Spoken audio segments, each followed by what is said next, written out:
ரசிக்கிறவங்க பாருங்க. பார்க்குறவங்க நம்ம சேனல மறக்காம ஒரு சப்ஸ்கிரைப் பண்ணிட்டு பாருங்க. இன்னைக்கு கேவுருமா புட்டு தான் நம்ம செய்ய போறோங்க. கேவுருமா புட்டு அடிக்கடிக்கு சாப்பிட்றது ரொம்ப நல்லது. உடலுக்கு ஆரோக்கியம் கூட. அரிசி மாவு புட்டு நெறைய பேர் செய்வாங்க. கேழ்வரகு புட்டுல பார்த்தீங்கன்னா, களி, கூழு இது மாரி புட்டு இது மாரி நெறையவே செய்யலாம். அடிக்கடிக்கு சேர்த்துக்குங்க. உடம்புக்கு ஆரோக்கியம், பசங்களுக்கு ஆரோக்கியம் எல்லாருக்குமே. இதுக்கு கூட கொஞ்சம் பார்த்தீங்கன்னா, சால்ட் போட்டாச்சு. சரிங்களா? இப்போ சால்ட் போட்டு கொஞ்சம் தேவையான அளவு தண்ணி ஊத்தி நல்லா பெசஞ்சிக்கலாம்.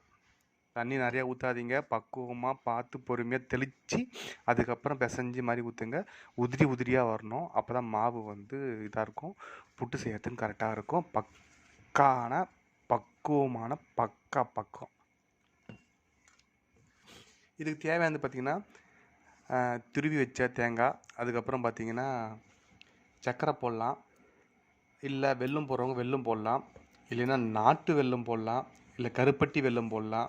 அது மாதிரி எது வேணால் சேர்த்துக்கலாம். உடம்புக்கு ஆரோக்கியன்னும் போது எது வேணால் சேர்த்து நம்ம கலந்துக்கலாம். நிறைய பேர் சர்க்கரை போடுறவங்க இருக்காங்க, வெல்லம் போடுறவங்க இருக்காங்க, கருப்பட்டி போடுறவங்க இருக்காங்க. நம்ம இப்போது வெல்லம் போட போகிறோம். சரிங்களா? வெல்லத்தை போட்டு புட்டு செய்யலாம். வாங்க எப்படி இருக்குன்னு வீடியோக்குள்ளே போய் பார்க்கலாம். மறக்காமல் நிறைய பேர் லைக் பண்ணுங்கள், ஷேர் பண்ணுங்கள். நிறைய பேர் பார்த்துட்ருக்கீங்க. கொஞ்சம் சப்ஸ்கிரைப் பண்ணிவிட்டு பெல் பட்டனை அமைக்கி வச்சுக்கங்க. அப்போ தான் நிறைய வீடியோ புது வீடியோ உங்களுக்காக வந்துகிட்டே இருக்கும். பக்காவான பதத்தில் நம்ம மாவு பசையணும். அது ரொம்ப முக்கியம். தெளித்து இந்த வீட்டுக்கு வாசப்படியில் தண்ணி தெளிப்பாங்க இல்லையா, கோலம் போடுறதுக்கு, அது மாதிரி சும்மா அலேக்கா தெளித்து மாவு பசையறதில் இதில் வந்து கை தேரணும். அப்போ தான் வந்து அந்த புட்டு மாதிரி உதிரியாக வரும். சரிங்களா? ஆவியில் வேகக்கூடிய புட்டு தான் இது. சரிங்களா? இன்றைக்கி நம்ம செய்ய போகிறோம் ஒரு நைட் டின்னருக்கு. ஆவியில் வேக வைக்கிறதுக்கு இட்லி குண்டா வந்து அடுப்பில் வச்சு கொஞ்சம் தேவையான அளவு தண்ணி ஊற்றியாச்சு. ரொம்ப ஊற்றக்கூடாது. சரிங்களா? தேவையான அளவு தான் ஊற்றணும். இட்லி குழித்தட்டு, அதுக்கு வந்து துணி நம்ம ஈரம் பண்ணி அதுக்கு மேலே போட்டுக்கணும். மாவு இந்த அளவுக்கு நல்லா பதமாக இது மாதிரி இருந்தால் போதும்.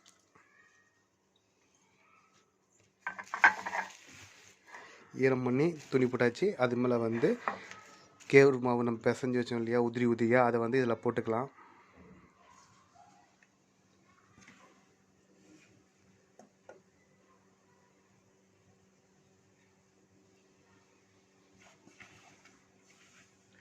சாப்பிட்றதுக்கு சூப்பராக இருக்கும். நிறைய பேர் சாப்பிட்ருங்க. கேரளாவில்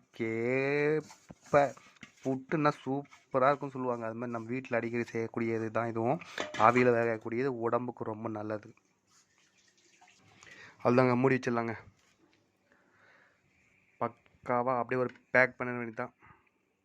பக்காவாக பேக் பண்ணியாச்சு. இட்லி தட்டில் வந்து இட்லி குண்டால் வச்சு முடிடலாம். எவ்வளோ நேரம் வைக்கணும் உங்களுக்கு தெரியும். ஒரு 15 நிமிஷம் டு 20 நிமிஷம் வரையும் இங்கே ஆவியில் வேக விடுச்சு. அதுக்கப்புறம் நம்ம திறந்து பார்க்கலாம்.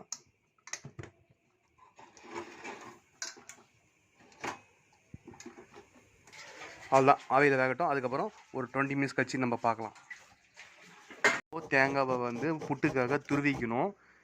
துருவி அதில் போடும் போது பார்த்திங்கன்னா நம்மளுக்கு அப்படியே மிக்ஸ் ஆகி புட்டுக்கு சூப்பராக டேஸ்ட்டை கொடுக்கும்.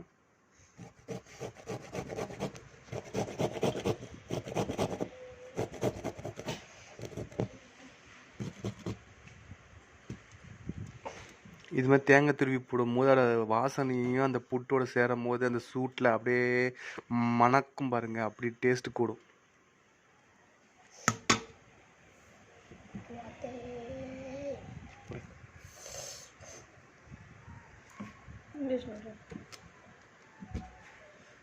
வெல்லம் நல்லா இதே மாதிரி உடச்சி போட்டுக்கலாம். இது மாதிரி திருவியும் போட்டுக்கலாம், தேங்காய் திருவுற மாதிரி. இது பாருங்க.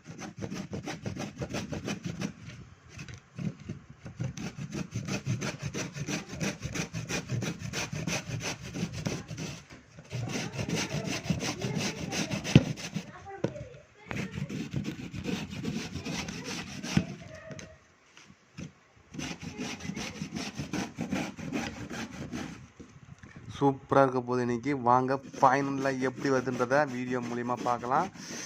டேஸ்ட் நல்லா போகுது இன்றைக்கி. நம்ம சொன்ன டைம் முடிஞ்சிடுச்சு. திறந்து பார்த்தலாம் எப்படி இருக்குன்னு. பாருங்க, கேவுரு மாவு இட்லி குண்டால வச்சு எப்படி வந்திருக்குன்னு பார்ப்போம். ஆவி பறக்க பறக்க இங்கே பாருங்கள் ஆல்மோஸ்ட்.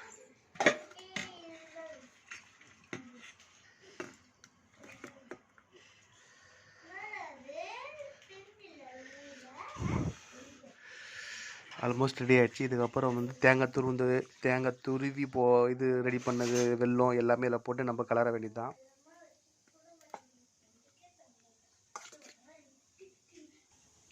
துருவி வச்சு தேங்காய் அப்படியே தூவிக்கலாம்.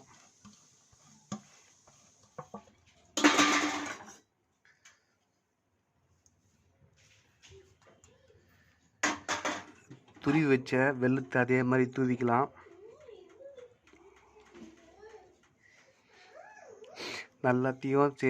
எல்லாத்தையும் போட்டு நல்லா கேவருமா புட்டுக்கு ரெடி பண்ணி எல்லாமே கிளறி வைக்கலாம். சில பேர் வந்து வாசனைக்காக பார்த்தீங்கன்னா ஏலக்காவை நுணுக்கி போடுவாங்க. அதுவும் டேஸ்ட்டாக ஒரு மாதிரி தான் இருக்கும், நல்லாயிருக்கும் வாசனைக்கு. இதெல்லாம் வந்து சூடாக போடும்போது வெல்லம் இந்த தேங்காய் இதெல்லாம் வந்து சூடாக போடும்போது அதோட இது வந்து கொஞ்சம் நல்லா இதாகி சூப்பராக இருக்கும். ஆற வச்சு போட்டிங்கன்னா அந்த இது கிடைக்காது. இதுமாதிரி சுட சுட போடும்போது அந்த சூட்லேயும் நல்லா போய் பிடிச்சிக்கும். நல்லா டேஸ்ட்டாக இருக்கும். நல்லா